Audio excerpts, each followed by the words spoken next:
What's up, Tidewater crew? Thank you so much for tuning into our online message replays. This week, we have Jocelyn interviewing some of our very own seniors about what God has been teaching them over the last 4 years. I hope it's encouraging to you. I'm going to lead into our little senior panel for tonight. We are going to hear from 3 different seniors, and I have a few questions for them, and if you guys could just have your answers and have like a couple minutes each to answer each one. We are going to be hearing from Adwoa from Virginia Wesleyan University, from Brock from ODU, and from Kendall from CNU. And I just also wanted to acknowledge that we are well aware that there are more than 3 seniors, which is why we wanted to acknowledge by you guys changing out on your names if you're a senior or not, because normally on each of our campuses we would have some sort of panel with all of the seniors and to be able to acknowledge each one of you individually, but since we're gathered here with multiple campuses, we just have to keep it to a few. But just know that we know that you guys are out there. And so I figured we could start, Adwoa, with you, and just to introduce yourself and then to answer the first question of just how are you doing during this pandemic and how have you processed finishing your senior year in this kind of thing.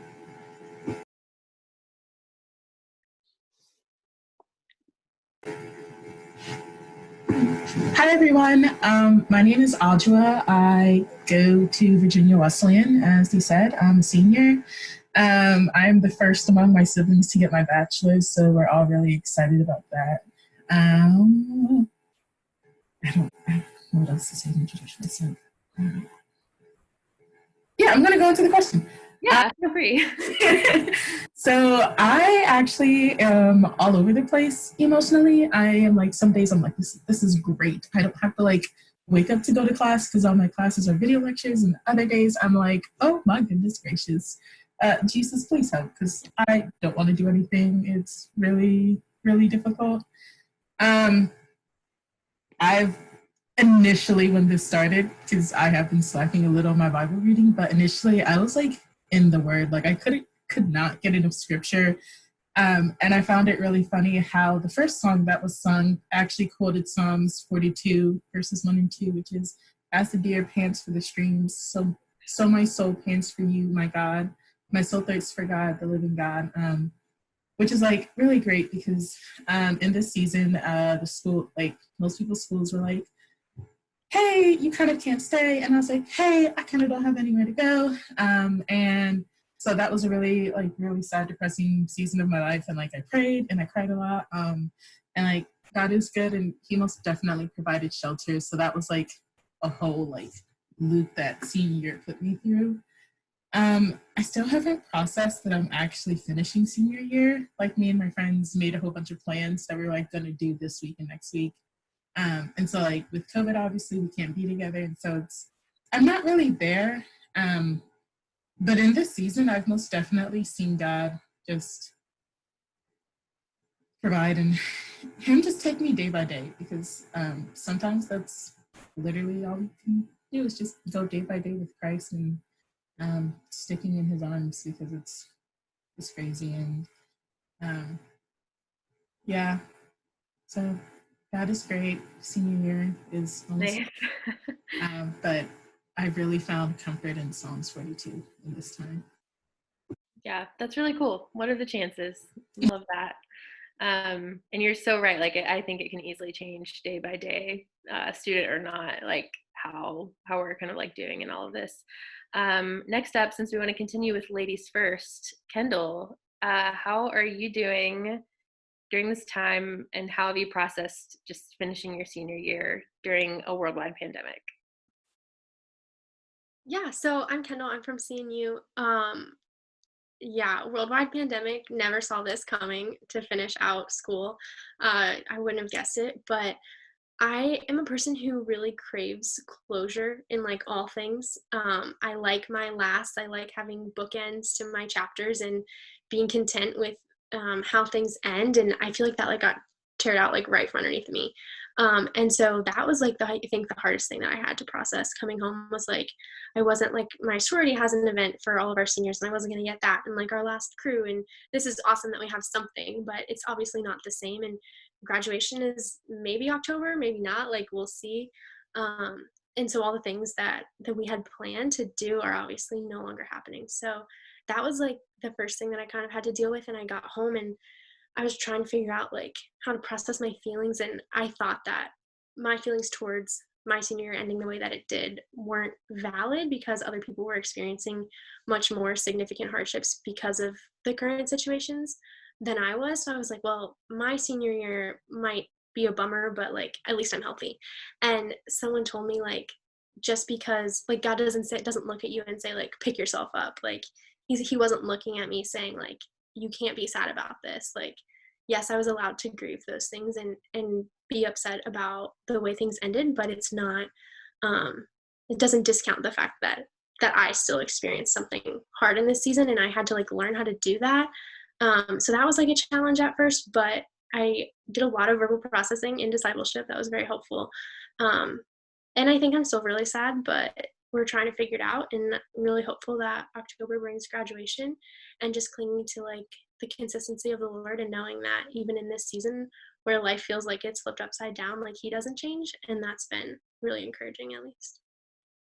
Yeah, that's awesome. I think that's another key element of just having people to process this stuff with, whether it's a discipler or just like friends and anybody for solidarity's sake. Last but not least, Brock, our man on the panel from ODU. What do you have to say for yourself? This question. Yeah, so I'm Brock from ODU. I'm an international relations major and religious studies minor, and I finish up tomorrow. Got 2 assignments due, and I'm done with college. It's surreal. Yeah, I've kind of enjoyed, having all this extra time. I kind of silver lining, but my fiance from Virginia Tech got to come home, and we've been wedding planning. So that's been good. But other than that, honestly, haven't been as good as I would have expected. I kind of expected more consistency out of myself. I expected myself to read my Bible a lot more, to pray a lot more, and just, scheduling and timing and all of that's kind of been off. And I'm sure I'm not the only one with that. But I think a big thing right now that I kind of wanted to focus on with this question was community and, the lack thereof. And kind of what I've been thinking about lately is that sin kind of has this process and how it takes a hold of our lives. And it kind of begins with temptation, but it ends with isolation and frustration. And so kind of what I've been working on is just writing out a truth for myself, writing out something that is meaningful to myself during this time. And so, that's kind of meant like looking to scripture and finding verses where we see that the God that we have is a God that loves us, that is compassionate, that is caring. One that really stuck out to me was in John, where Jesus was weeping over Lazarus. And, that was over something that was even physical, but, Jesus weeps for us, for our spiritual and mental suffering, even during this time. And so it's kind of been like reassuring me is that, Jesus cares for us deeply, even when we don't have that community of 50, 60 other, people who love Christ with us at all times. So I miss having that. But, it's been a really good time for kind of reflection, and it's, definitely sad to end no graduation, but I've enjoyed the extra time to read my Bible and to kind of process things. So, yeah. Yeah, nice. I will actually stick with you for the second one because I feel like you, just based on what you're talking about, is kind of a good segue into the second one. And then we'll bounce back to the ladies. But Sure. what is a truth about God that you clung to over the last 4 years? I know it can be hard to kind of sum up 4 years worth of that, or maybe just a specific theme that he's kind of woven into these like formative years of your life during college. Yeah. I mean, like you said, over 4 years, I've learned so much. And biggest thing that I kind of came down to, though, first thing that kind of stuck out in my mind was just not being comfortable, either not being comfortable in the world or not being comfortable with where I'm at in my faith. And so, not being comfortable in the world, I was thinking about John 16:33. Jesus said, "I've told you these things so that in me you may have peace. In this world you have trouble, but take heart, I have overcome the world." And so I would just, encourage everyone like that, not to try to find peace in the things of this world. I mean, of all times, like the world is not peaceful right now. But look to Jesus for peace. I think that there's this kind of common misconception that we can just kind of turn our brains off and relax, and you scroll through social media or whatever, just kind of mentally just let ourselves go, and we think that that's how we can recover, that's how we can heal. But I think that truly just spending time with God, and I think dwelling with God, Psalm 91, 1-2, it said that whoever dwells in the shelter of the Most High will rest in the shadow of the Almighty. I will say of the Lord, He is my refuge and my fortress, my God in whom I trust. So I really think that if we learn how to dwell with God, I think that is the most refreshing thing for us, like just mentally and spiritually and even physically. But I think that was one big point. But then the other side of that is don't get comfortable in where you're at with your faith. And I mean that means stop checking boxes. Don't worry about even checking boxes. But just keep striving to love more, to believe more, to pray consistently, all of these things. But one passage in particular related to this was Luke 9:57-62, and that's about the cost of following Jesus. A few major points from that passage were Jesus said that the Son of Man has no place to lay his head. And then he says, go and proclaim the kingdom of God. And so, following Jesus, being disciples of Jesus is not necessarily a restful thing. It's not always happy or blissful. Ideally, it's a joy throughout our lives. But it's not always going to be kind of downtime, resting, all of this. But really, it's a lot of striving. It's a lot of hard work towards loving God and loving people. And then the second part of that, go and proclaim the kingdom of God. These are very action-oriented words. It says go and proclaim. Like, it's kind of what stood out to me here is it's not go back home and get in the right mental state and read the whole Bible and maybe hang out with your friends or have dinner with your family. It's none of that. It says go and proclaim the kingdom of God. So it's just saying right now, it's like this is an action verse, like go preach the gospel, love God and love people, like right now. So so that was the big thing for me. I think that stood out over my 4 years. It's just don't get comfortable. Yeah, that's great. And all those things are ways to keep an eternal perspective in the midst of this time that is just a certain allotted amount of time, but how can you kind of live for the kingdom and what's to come even now. I'll bounce it back over to Adwoa. Same question. What would you share? What's a truth about God or a theme that he's kind of woven into these last 4 years? So I kind of had three main pointers. I had a lot originally, but I had to cut it down to like the three main ones I've seen. The first one is God will remove unhealthy friendships and put you in fulfilling ones if you ask him and if you pray. And another thing that I noticed as I was reflecting is even if you don't pray and ask him, he's still going to like remove you from unhealthy friendships that don't help you grow in him. And he's going to place you in ones that will help you grow. I remember a friend was going through a hard time recently. And she was just like, Audrey, you're just like the definition of Proverbs 17:17, which is as iron sharpens iron, so one person another. And so like, even if like you don't realize it, when you reflect back, like God will remove you from friendships that are hindering, friendships that just don't help you grow. So it's best if you kind of like take it initially and don't fight his will. That's what I've learned.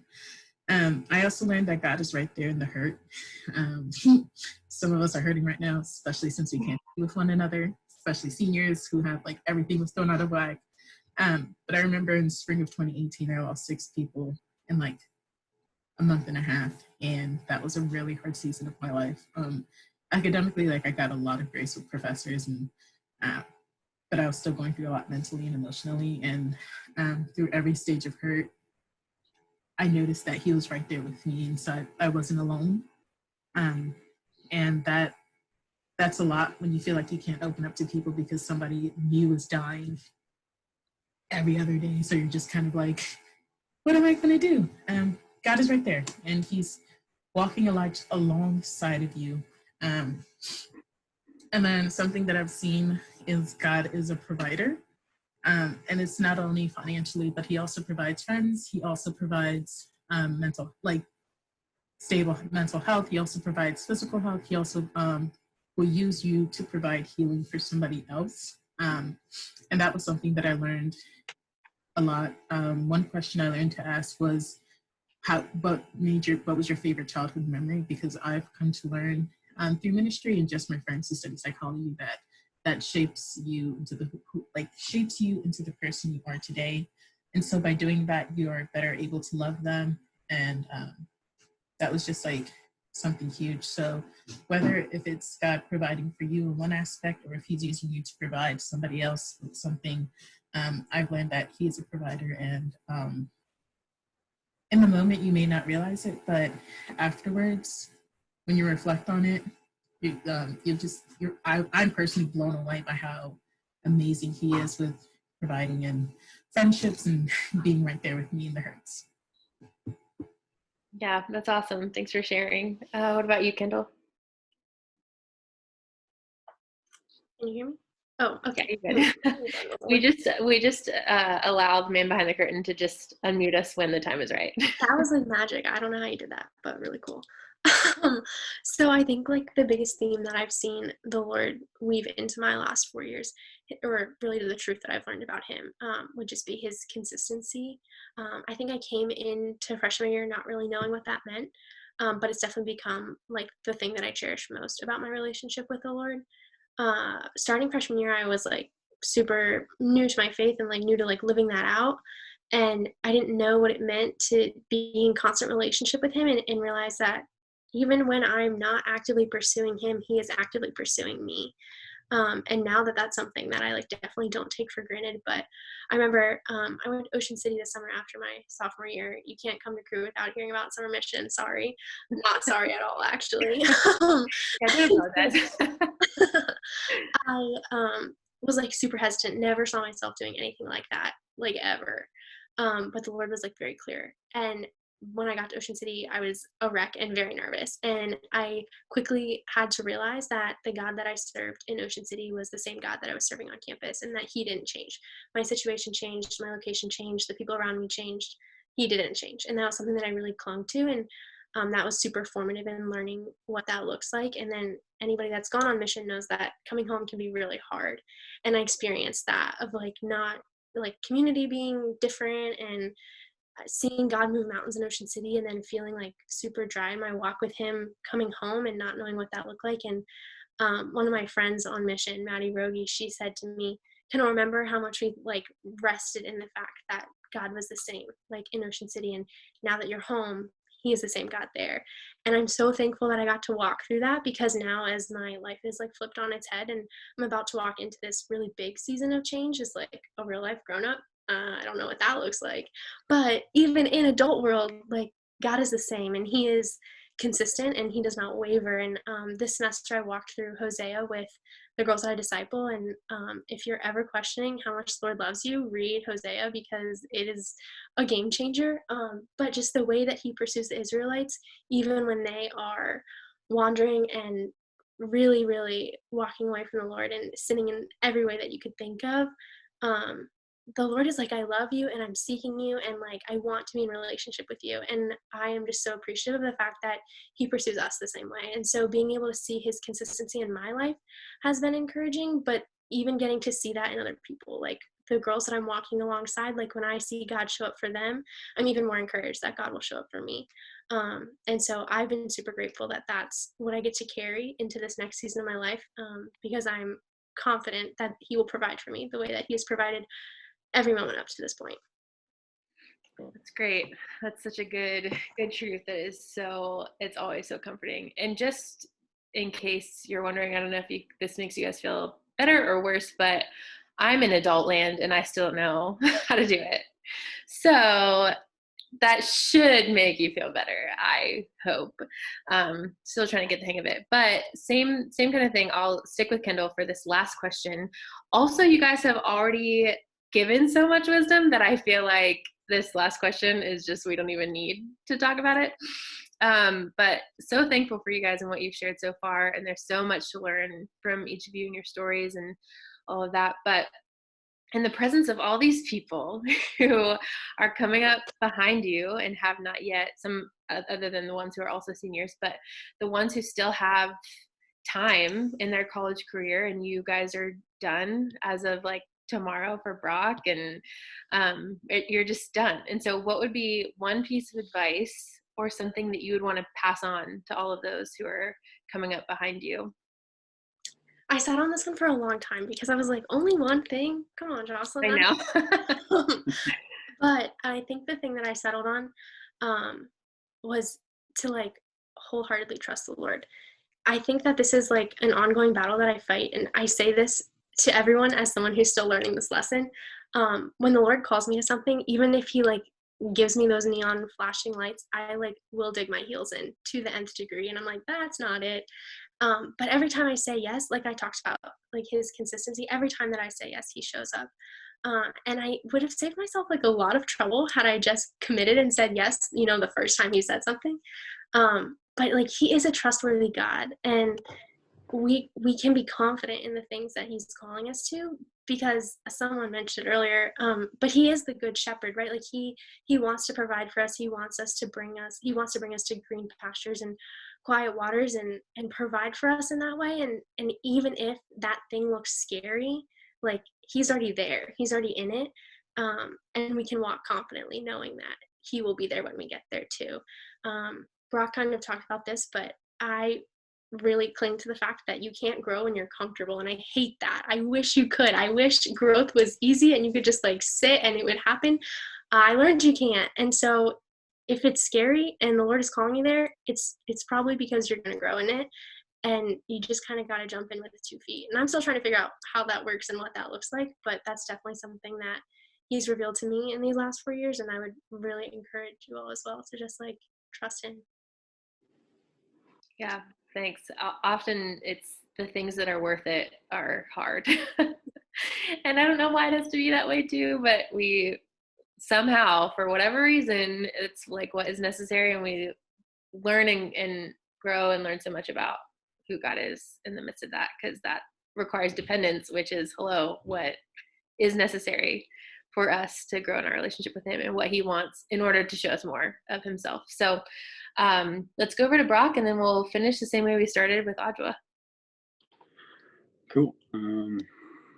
Yeah, so Yeah, one thing I would just encourage, everyone, just step up in your faith.